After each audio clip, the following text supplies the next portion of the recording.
Ray and Kane, you have a very relaxing, normal rest. As you guys meditate, Kane, you drink your coffee. Everything's all good. Except for Lash and Kenji.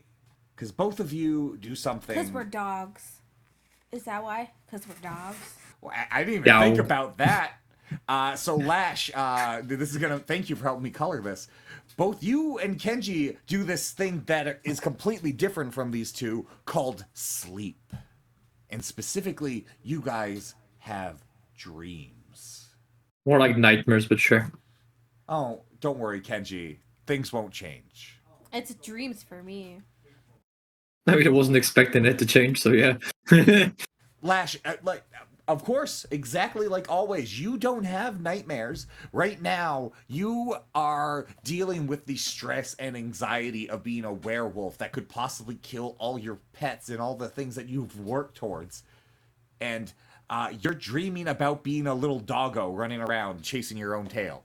I view Lash as a lucid dreamer, so she is fully in control of her dreams.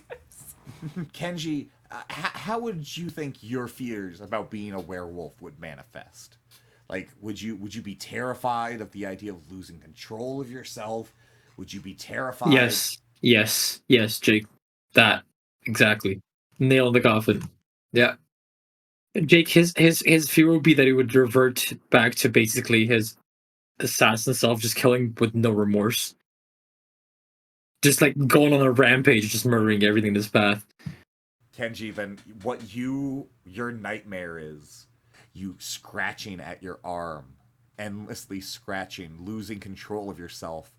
And the thing that constantly terrorizes you in this nightmare is as you're scratching your arm, you swear that there is a mark growing on you. The mark that this werewolf curse is putting on you. And god damn it, it's that goddamn mark. That fucking mark. It's the Vashal Heels mark is on you permanently. That is what you dream. That every time you turn, that this is not a accident. That this was them taking control of you. They did this to you so that way you could be a mindless killing machine for them again.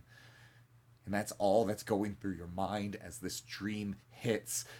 And you are in a dark field with a glowing moon above you, a super moon with a glowing light behind it, with a dead trees all around you as you are just shaking and scratching yourself. Lash, you are in a very peaceful field as you're playing around as a dog with a beautiful moon above you, with a beautiful glowing light from behind it, as both of you very quickly feel your dreams begin to somehow merge.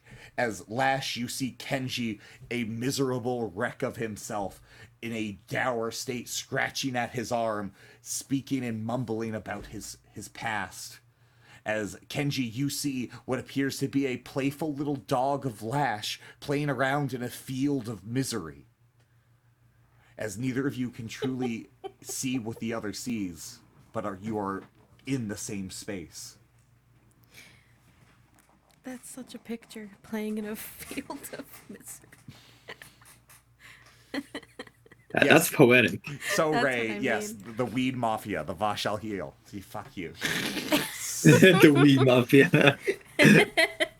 Is there anything in particular you guys do in that immediate moment? You both are at this point probably knowing this is maybe a dream, maybe it's some sort of vision, you're not sure, but you just know you're with each other in this little field. Kenji's going to sit down and start to try to meditate. Calm himself down. Lash, you can begin to see Kenji putting so much effort into himself, trying to get some amount of control over himself again. Give me a will save, Kenji, as you try to meditate. And Lash, are you doing anything? Are you going to try and help him calm down? Are you going to, like, nuzzle him as, like, a little puppy? Like, yeah, I was actually going to, like, jump around him and then end up licking his face. Right on his forehead. The nightmare writes itself. Kenji, is there anything that do you try and stop it? Does that break your concentration? Make your will save harder? What does that do? Raise the DC. You feel yourself begin to calm down a bit, but it feels like the more you center yourself and the more you feel like you have yourself under control, the more this curse has its control over you. As you feel like your body begins to grow and hair begins to plume out of your flesh. And that mark on your arm is now very visibly a silver, like genuinely shining silver mark on a fleet of black skin and black fur. Not cool. That is not good. I'm just gonna lay right next to him. Yeah, actually, that's not a bad idea. That's not. I mean, it's not making it worse. Go ahead and give me another will save.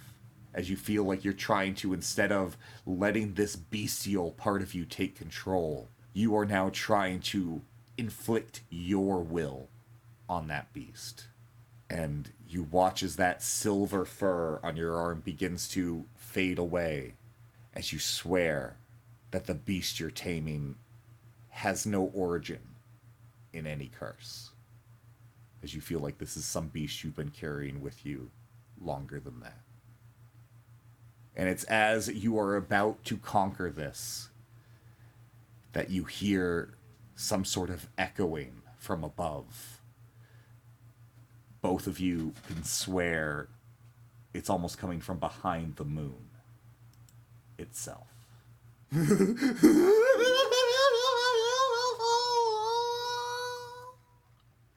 Oh God, not the duck. Not the duck.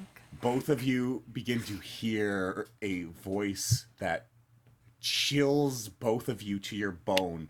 Kenji, this insight, this great step forward you are about to make shatters in your hands as it feels like some fragile part of you is shaking and about to break. Like the very flame inside of your body is about to be snuffed out by some sort of external pressure as you begin to hear these words. I am everything you hate. I was made in his image. I was made by her. And I know everything she's hiding from you. Find me in the cave. And you might just have a happy ending.